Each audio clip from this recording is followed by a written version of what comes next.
இன்று இருக்கக்கூடிய முஸ்லிம் மக்கள் அவர்கள் வழிபடுகின்ற மதத்தால் முஸ்லிம்களாக இருந்தாலும் இவர்களும் தமிழர்களாக அடையாளப்படுத்துகின்றவர்கள். அவர்களில் சிலரும் தங்களை தமிழர்களாக அடையாளப்படுத்துகிறார்கள். இவர்களுடைய மூதாதையர்கள் தமிழர்களாக இருந்திருக்கிறார்கள். அவர்களுடைய வரலாற்று தொடர்ச்சியிலே இந்த மாற்றம் ஏற்பட்டிருக்கிறது என்ற விடயங்கள் எல்லாம் சொல்லப்படுகிறது. இப்படியாக இருந்தால் ஒன்றுபட்டு ஒரு இனமாக இருந்து இப்படி பிளவடைந்திருக்கக்கூடிய நிலையில் தமிழ் முஸ்லிம் உறவை சீர்குலைப்பதில் கடந்த காலங்களில் திட்டமிட்ட செயற்பாடுகள் இருந்ததாக சொல்லப்படுகிறது. அது தொடர்பாக இருந்திருக்கிறீர்கள்.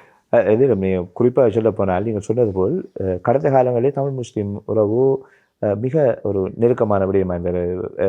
இங்கு இருக்கக்கூடிய உங்களுக்கு தெரியும், கல்முனையில் இருக்கக்கூடிய கடற்கரை பள்ளிவாசல் இன்னமும் அந்த காலங்களிலே உப்பை கொண்டு தமிழர்கள் தான் அதிகமான வேண்டுதல்களை செய்வார்களாம். அதுபோல் உங்களுக்கு தெரியும், கல்லடியிலே இன்னமும் ஒரு பள்ளிவாசல் இருக்கிறது. தமிழ் பிரதேசத்திலே ஒரு பள்ளி இருக்கிறது. அதே மாதிரி பாலச்சேனையில் இருக்கக்கூடிய அந்த பள்ளிவாசலிலே நிர்வாகிகளாக நிறைய தமிழர்கள் இருந்திருக்கிறார்கள்.